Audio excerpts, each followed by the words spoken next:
Have you ever had that feeling that just crushing weight of information overload? You're looking at something new, a huge report or something, and you just know the key bits, the things that unlock it all, are buried in there somewhere. Whoa, absolutely. It feels like you're on a quest. Exactly, like you're searching for a tiny set of vital keys, but they're scattered all over this, strange and hostile landscape. That is the perfect analogy. Hmm. And it really captures that human need to find the essential nugget, the core insight, but separating that from all the noise around it, that's the real trick. Well, today we're doing a deep dive into exactly that kind of scenario.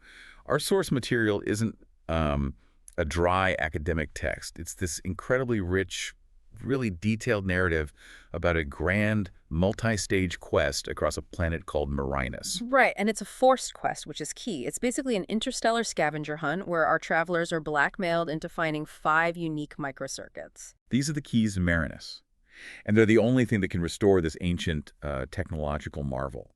So our mission today is to track these 4 travelers as they're forced on this journey. Yeah, we're following the doctor, his granddaughter Susan, and 2 school teachers who kind of got swept up in all this, Ian Chesterton and Barbara Wright. But we're not just following the plot, we're going to be digging into the science, the philosophy of each stage. We'll be unpacking some really complex ideas, things like molecular transmission, biological brain control, and these wildly different models for society. We're talking utopian lies versus dystopian law. It's all about the dangers of trying to achieve automated perfection. So if you want to understand how relying too much on technology can go wrong and why human judgment, with all its flaws, is still essential, this is the deep dive for you. Okay, so let's get started. Let's set the stage with the travelers themselves, starting with the man at the center of it all, the doctor. Right. He's this eccentric, dignified figure, dresses a bit like a Victorian professor frock coat, check trousers, the whole deal. He's got this flowing white hair, but these mischievous blue eyes. And he's always ready for an argument, isn't he? Yeah. Always shaking his walking stick when he gets worked up. His curiosity is just, it's boundless. It's what drives everything. It absolutely is. And then there's his vessel, the TARDIS. Time and relative dimensions in space. Exactly. And it is the ultimate contradiction. It's famous for being, larger inside than out. It's this incredible piece of engineering. But the doctor treats it with this amazing casualness. Yeah. Every trip across space and time, which would be terrifying for anyone else, he just calls a 5-penny bus ride. Yeah, and while it's supposed to have this chameleon circuit, to blend in, it's stuck. It's just stuck as this battered old 1960s police box. Which is such an iconic image. And then you have the human anchors. Ian Chesterton, the science teacher. He's the pragmatist. He's always trying to apply logic to these completely illogical situations. And Barbara Wright, the history teacher. She seems to struggle the most, doesn't she? Just with the sheer reality of it all. She does. They both got pulled into this after investigating Susan, the doctor's granddaughter, who is this brilliant but very strange student at their school. And their first stop on this journey immediately feels like a trap. The planet Marinus. And specifically the Sea of Death. The initial view is it's deceptively beautiful. A clear day, a great city shimmering in the distance. A dazzling green sea. But the ground itself is weird. Twisted, gleaming rock, as if molten glass had spilled. But that beautiful green sea, that's the real horror. It's not water. It's acid. A planet-wide sea of acid. And we get that reveal so fast when Susan's shoe gets knocked into a pool. And it's just gone. Dissolves instantly in a steam of puddles. Wow. So this whole landscape is basically a giant defense mechanism. It has to be. It's engineered to be hostile. It tells you right away that the society is paranoid. And for good reason, because the threats show up almost immediately. The Vord. Yeah, they arrive in these things called BXV sub-oceanic assault craft. Which are described as giant slugs. Yeah. Just a horrible, visceral image. And the Vord troopers themselves. They're these specialized military units. Dark, rubbery skin, webbed fingers, bullet-shaped heads. The source even says they look a bit like Anubis, the Egyptian god. Class I Vord assault troopers. Yeah. Programmed to kill. Exactly. So after they barely escape the Vord, they get to this pyramidal city. Where they're immediately captured by a man named Arbitan, the last keeper of the keys. And this is where we get the backstory. Arbitan explains that 2,000 years ago, Marinian technology peaked with the creation of the conscience of Marinus. Which is what exactly? A machine. It's this elegant spherical structure made of transparent material. At first, it was just a perfect judge and jury. But then it evolved. It evolved, yeah. It started to radiate its influence directly into people's minds all across the planet. And for 700 years, it eliminated all evil. Violence, robbery, war, hate. All of it just gone. Wait, 700 years with no crime? At all? None. Think about what that does to a society. The conscience didn't just enforce morality, it completely outsourced it. The Marinians basically lost the capacity for vice. They never had to make a moral choice. So they were completely vulnerable when someone figured out a loophole. A Vord named Yartek, a very smart adversary, he invented something called the immunizer. A technological bypass for a technological control. Perfectly put. It let him and his followers resist the machine. And because the Marinians had no psychological defense, no muscle memory for dealing with evil, they crumbled. So to stop Yartek from taking over the machine, Arbitan had to shut it down. He took out the 5 microcircuits, the Keys of Marinus, and hid them all over the planet. He has one, but he needs them to get the other 4. And here's the twist. He doesn't ask them, he forces them. He blackmails them, puts an invisible force field around the TARDIS. They're stuck there until he do what he wants. The Doctor is furious. He calls it pure and simple blackmail. But his scientific curiosity wins out, Right. Especially when he sees the tech they'll be using, these travel dials. The molecular separator, it's this wrist strap that separates your molecular structure and reassembles you instantly at a preset destination. And the Doctor just looks at it and goes, a perfectly acceptable method of traveling. Of course he does. But it's crucial that it only crosses space, not time, unlike the TARDIS. Right, so that locks them into this linear episode-by-episode quest. Right. They have to follow the trail. Exactly. And as Barbara twists her dial and just vanishes, we know we're locked in with them. So the first stop after that is the city of Morphoton. And Barbara arrives first. The sensory whiplash here is just...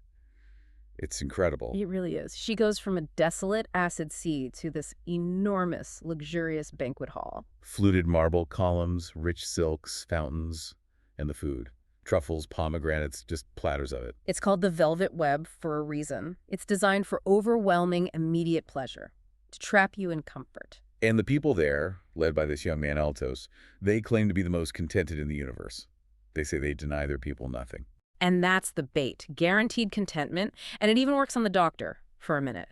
They offer him a fully equipped laboratory, and his caution just vanishes. But Ian, ever the skeptic, he notices something's off. He says Altos's eyes are curiously devoid of expression. They never blink. He asks the right question. How rich do you have to be to give things away free? He knows there's a cost somewhere. And the cost is horrifying. Because the real rulers of Morphoton are not human. No.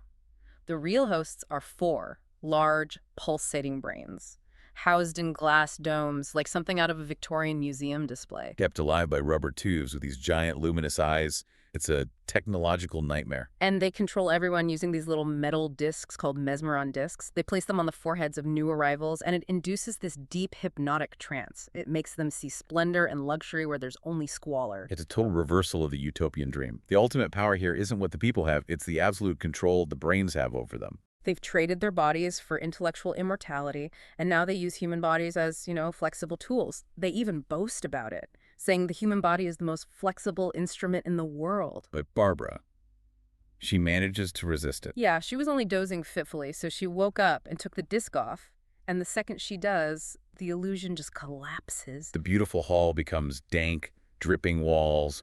The marble is just rough wooden boards, and Susan's beautiful gown is just dirty, dirty rags. That's the moment the whole lie is exposed. The brains then reveal their plans. Ian for manual labor, the Doctor for increasing manpower schemes. And Susan to replace another girl, Sabetha, who had failed them. We find out Sabetha is actually Arbitan's daughter, sent ahead to find the first key. So Barbara, the history teacher who was so overwhelmed by all this, she has to become the hero. She has to. She finds the control room. And when a hypnotized Ian is ordered to kill her, she knows she can't reason with him. She has to act. And she does. She grabs a heavy metal jug and just smashes the life support equipment and then the 4 glass domes. It's this brutal, necessary act of violence. And it shatters the trance. Everyone wakes up to this horrible, squalid reality. And the citizens, understandably, they go on a rampage and start burning the city down. In the chaos, they find Sabetha and they find the key. It was around her neck the whole time, but she'd been hypnotized to think it was just a simple amulet. So, with the second key, and with Altos and Sabetha now part of the group, they're off to the next stage. Right. Though the doctor, ever the scientist, thinks he's figured out the location of the fourth key and decides to jump ahead to the city of Millennius. The others, though, are sent to the immediate next stop, the Whispering Darkness. And again, a complete change of scenery. From that decadent, humid city to a place that is just dead silent. It's this overgrown jungle. Massive trees, hundreds of feet tall, dense weeds everywhere. We've just seen technology control the mind, and now we're about to see it control nature itself. But it's not silent for long, is it? Susan hears something. She does. A loud, harsh screeching, a slithering sound that she instinctively knows is evil. The others don't hear it at first. But she's right. The jungle itself is hostile. A thick creeper wraps around her leg, twisting and writhing like a live animal, and starts dragging her away. Barbara has to beat it off with a stone. It's their first sign that this isn't just an overgrown place, it's an active predator. They find a crumbling old mansion, and inside, they find the next trap. A carved idol. Yeah, like a Buddha or a gargoyle.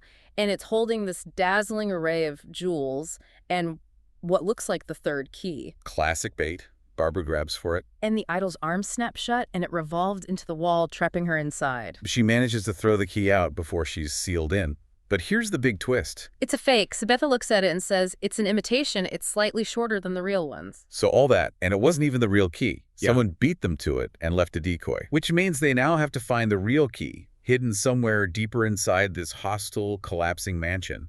Ian bravely goes back in. And they find the owner, this old man, dying, tangled in creepers that are literally punching through the walls. And they find his diary. He was a scientist working on a hormone treatment to accelerate plant growth. He wrote about changing nature's tempo of destruction. That's the scientific core of this, isn't it? It is. Ian figures it out immediately. The jungle isn't just growing, it's attacking the house at this unnatural, accelerated pace. What should take a century is happening in minutes. The walls are splitting, these green tentacles are snaking through every crack. The whispering darkness Susan heard was the sound of super-fast, destructive plant life. And just before he dies, the old man whispers a code. DE302. DE302. They're frantically searching this collapsing lab, dodging vines and falling rubble. And Ian spots a storage jar labeled DE302. Barbara claws it open, and inside is the real key. They barely make it out, activating their travel dials just as the whole mansion is just swallowed by the jungle. It's another crucial theme. The Morphous used tech for mental slavery. Here, a perfect system, nature, has been weaponized by human tampering. They've survived the tyranny of the brain and now the tyranny of the vine. And from that crushing, humid jungle, the dials transport them to yet another extreme. The complete opposite, a blizzard. Ian and Barbara materialize in this blindingly white, snowy landscape. The cold is an immediate life-or-death problem. And they're found by this huge trapper in furs, a man named Vaser.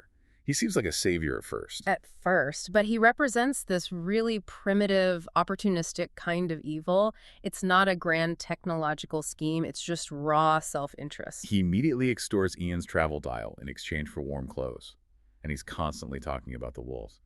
12 packs, a score in each. And then we find out just how treacherous he really is. Ian finds Altos, who is transported there too, tied up and left for dead. And Altos explains what Vaser did. He gave Ian a bag of raw meat. Exactly. He was planning to lure the wolves to kill Ian, then just come back and collect the furs and the valuable travel dials. It's pure calculated ruthlessness. Once they're all back together, they force Vaser to guide them through these ice tunnels he's terrified of. He thinks they're haunted by demons. But the demons are something else entirely. They find this huge vaulted chamber with a massive block of clear ice in the middle. And inside are 4 figures. Ancient, armed, helmeted warriors, frozen solid. A stunning visual. And locked in the ice right above their heads is the fourth key. So they find a pipe and a valve, figure it's some kind of heating mechanism, and they turn it on. And as the ice melts, the warriors start to wake up, rising like ghosts, ready to fight, swords and all. So they're not just preserved statues, they were soldiers frozen mid-action. Seems so. Ian has to use his wits to survive.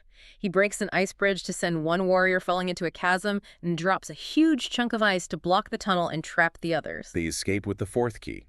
And Ian, now alone, uses his dial to go to the next city, Millennius. the one the doctor called highly civilized. And it's not what he was expecting. He arrives in this vault, sees the key in a display case next to a dead man, and is immediately knocked out from behind. He wakes up to face the chief inquirer, Terran.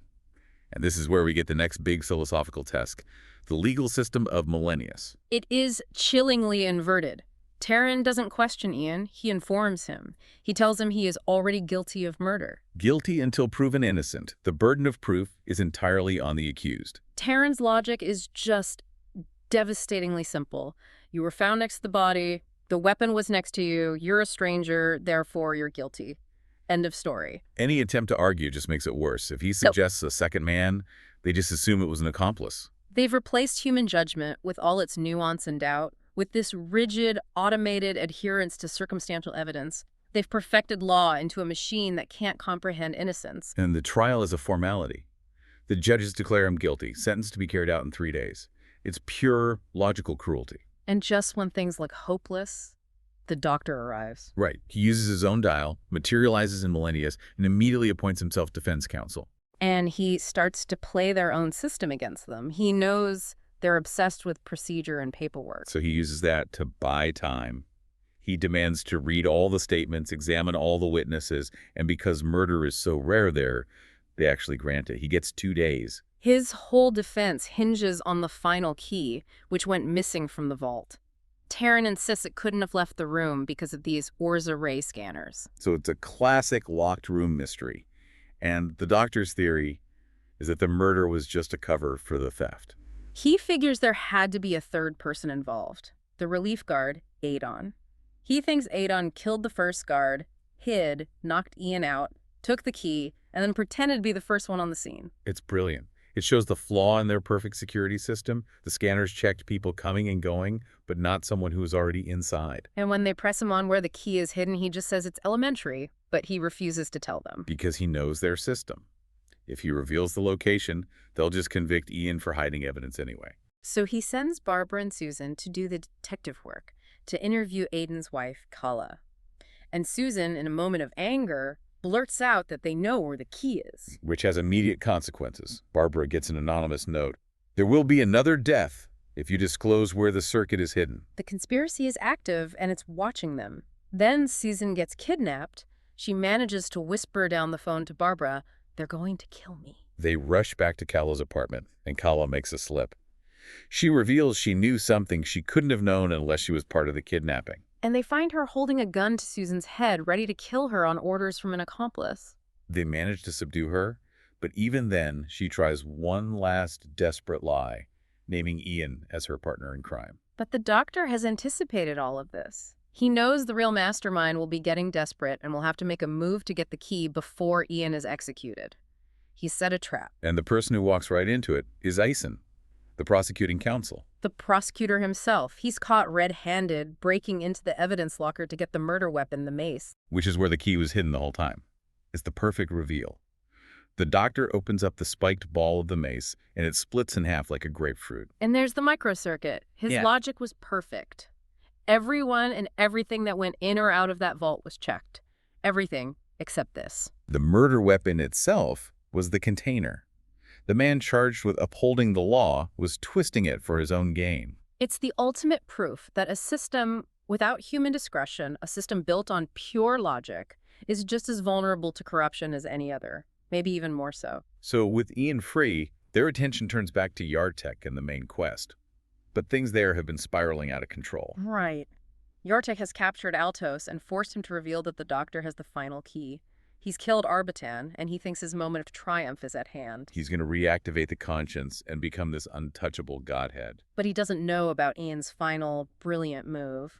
When Ian was in the vault, he gave Yartek the fake key, the imitation from the Screaming Jungle. So Yartek, totally blinded by his own ambition, slots the 4 real keys and the 1 fake one into the machine. He's introducing a fundamental flaw into a perfect system, and the machine can't handle it. Altos explains it. It can't handle a full power surge with an incompatible circuit in the sequence. The machine starts to hum, to quiver, it blazes like a giant firework, and then it explodes. The force is like an exploding sun. Yartek, his guards, and a huge section of the city are just vaporized. The entire pyramid city is destroyed. The very machine designed to eliminate human vice is destroyed by it. Yeah. Deception, greed. The travelers barely escape, and the quest ends not with restoration, but with this necessary spectacular destruction. Which leads to the doctor's final conversation with Sabitha, Arbiton's daughter. He tells her father's work wasn't destroyed, and then he delivers the central message of this whole deep dive. I don't believe men were made to be controlled by machines. A machine can make laws, but it cannot preserve justice. Only human beings can do that. That's the ultimate summation, isn't it? The machine made people peaceful but weak. The rigid law created cruelty. You need the human element. Exactly. So they leave Sabetha and Altos to go back to Millennius, the city of law, and start rebuilding their future. But this time, it'll be based on imperfect, discretionary human justice, not a circuit board.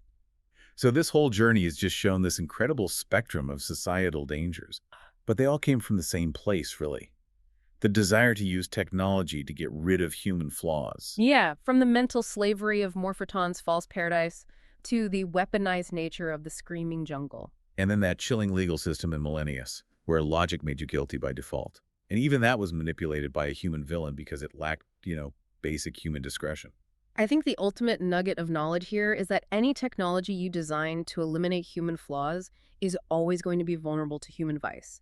The conscience, this machine of absolute moral control, wasn't beaten by a bigger army. It was beaten by a fake key, a tiny flaw introduced by human ambition. The quest for automated perfection led only to its own spectacular failure. I guess it's necessary. It had to be. So, as you think about this deep dive, about all the different kinds of control they encountered on Marinus, here's our final provocative thought for you. The destruction of that machine forced the survivors to rely on an imperfect, vulnerable human system. So if you had the choice, if you could guarantee total peace by using a life-controlling machine, or if you had to stick with the dangerous, unpredictable necessity of human judgment, where would you draw that line between governance and absolute control? And what does it say about us that we're always trying to build a machine to do our own morality for us?